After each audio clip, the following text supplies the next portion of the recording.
আবার এই মাসের মধ্যে আল্লাহ বিশেষ একটা রাত দিয়েছেন।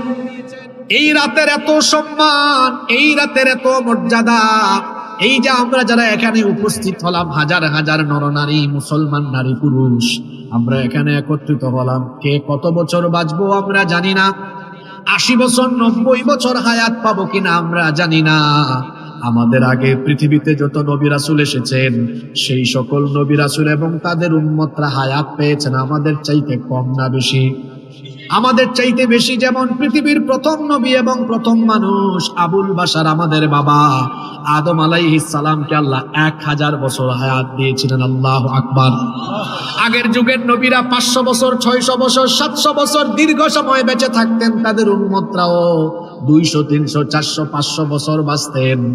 একবার আল্লাহর নবীর সাহাবীরা নবীজিকে বললেন, ওগো আল্লাহর নবী, কিয়ামতের ময়দানে যখন অন্যান্য নবীর উম্মতরা হাসরের মাঠে দাঁড়াবে, তাদের সাথে আমরাও যখন দাঁড়াবো, দেখা যাবে তাদের চাইতে আমাদের আমলের পরিমাণ বেশি হয়ে যেতে পারে।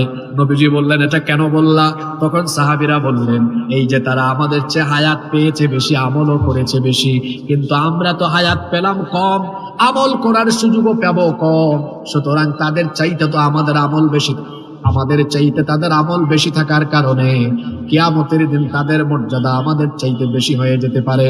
আল্লাহর নবী তখন বললেন, এত বেশি চিন্তিত হয় না, আল্লাহ তাআলা তোমাদেরকে হায়াত দিয়েছেন কম, কিন্তু তোমাদেরকে আল্লাহ ফ্যাসিলিটিজ, সুযোগ সুবিধা দিয়েছেন অন্যান্য উম্মতদের চাইতে কম না বেশি?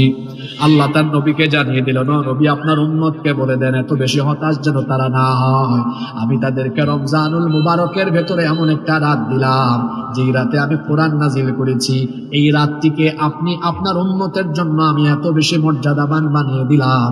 আল্লাহ নিজেই বললেন, লাইলাতুল কদরি খায়রুম মিন আলফি শাহর। এই একটা রাত হলো 1000 মাসের চাইতে উত্তম। ক্যালকুলেটরে হিসেব করবেন, 1000 মাস সমান 83 বছর 4 মাস। ভালো করে বুঝে শুনে বলেন তো, 83 বছর হায়াত পাওয়া এটা কি সোজা কথা নাকি? আমরা পেতেও পারি, নাও পেতে পারি। কিন্তু লাইলাতুল কদর যদি কোনো ব্যক্তির নসিব হয়ে যায়, সে যদি লাইলাতুল কদরের রাতে ইবাদত করতে পারে, এক টানা ধারাবাহিক ভাবে, বিরামহীন ভাবে 83 বছর 4 মাস ইবাদত করলে যে পরিমাণ সওয়াব হবে, লাইলাতুল কদরে ইবাদত করলে 83 বছর 4 মাসের সমান সওয়াব যিনি আমলনামায় দান করে দিবেন তিনি কে?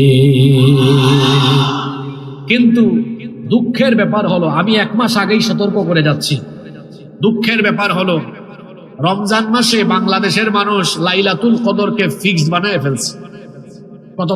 কততম রাত? 26 তারিখ দিবাগত, মানে 27তম রাত। এটা কোথায় পেলেন? শুনেন, আল্লাহর নবী এবং তার সাহাবীরা লাইলাতুল কদর ফিক্স করেন নাই। ভালো করে শুনেন, আল্লাহর নবী রমজানের প্রথম 10 দিন ইতিকাফ করলেন। শুনতেছেন?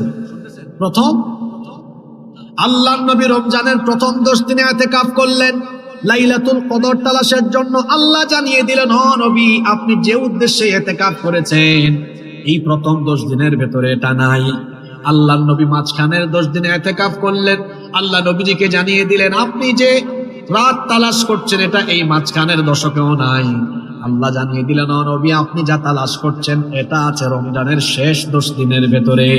আল্লাহর নবী আমাদেরকে জানিয়ে দিয়েছেন, মান কানা মুলতামিসাহা, আল্লাহর নবী বলেছেন, যে ব্যক্তি রাতকে তালাশ করতে চায়, তার উচিত হলো রমজানের শেষ 10 দিনের ভেতরে তা তালাশ করা।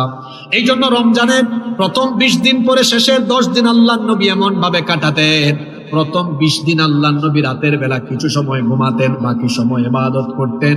কিন্তু শেষের 10 রাত আল্লাহর নবী মোট আমল করতেন 3টা। জুড়ে বলেন কয়টা? 1 নম্বর, আল্লাহর নবী রমজানের শেষের 10টা রাত শাদ্দাবি ইজারাহু, কোমর বেঁধে দাঁড়াতেন, অর্থাৎ শেষের 10 রাত স্ত্রীদের সাথে মিলিত হতেন না। পারিবারিক ঝামেলা, সাংসারিক ঝামেলা থেকে নিজেকে মুক্ত করে শেষের 10টা রাত সারা রাত ইবাদত করতেন। কার? আরো আসতে বলেন, কার? 2 নম্বর যে কাজটা নবীজি করতেন, ওয়া আহইয়া লাইলাহু, 1 ফুটাও ঘুমাতেন না, সারাটা রাত জেগে থাকতেন। 3 নম্বর যে কাজটা করতেন, তিনি শুধু একা একা ইবাদত করতেন না, ওয়া আইকাদা আহলাহু, তার পরিবারে যারা আছেন পরিবারের সবাইকে ইবাদতের জন্য জাগিয়ে দিতেন। তাহলে বলেন তো রমজানের শেষ 10 দিন নবীজি কয়টা কাজ করতেন? আরো জোরে বলেন কয়টা? আমরা করব কয়টা? জোরে বলেন। 1 নাম্বার, পারিবারিক ঝামেলা থেকে নিজেকে মুক্ত করে নিব। কিন্তু আপনারা করেন উল্টা। রমজানের প্রথম 20 দিন মোটামুটি ইবাদত করলেও শেষের 10 দিন আপনারা শপিং এর জন্য বরাদ্দ রাখেন। এটা বড় সাংঘাতিক আমলের বৈপরীত্য নবীজির সাথে। আমলের সাংঘাতিক বৈপরীত্য এটা।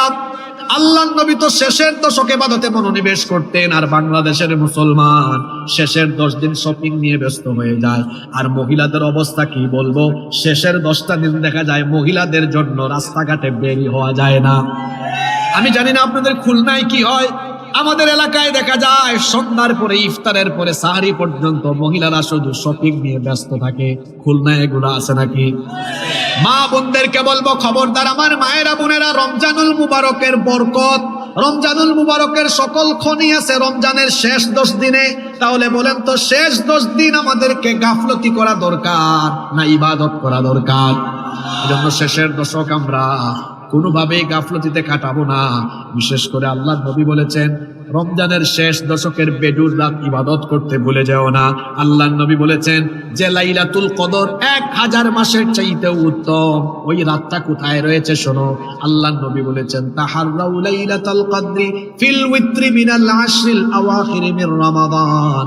আল্লাহর নবী বলেছেন তোমরা রমজানের শেষ দশকের বেজুর রাতগুলোতে লাইলাতুল কদর তালাশ করো।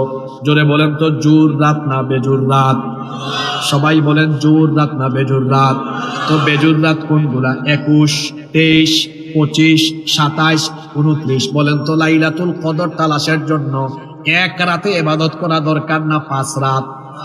জোরে বলেন কয় রাত? আপনারা করবেন কয় রাত?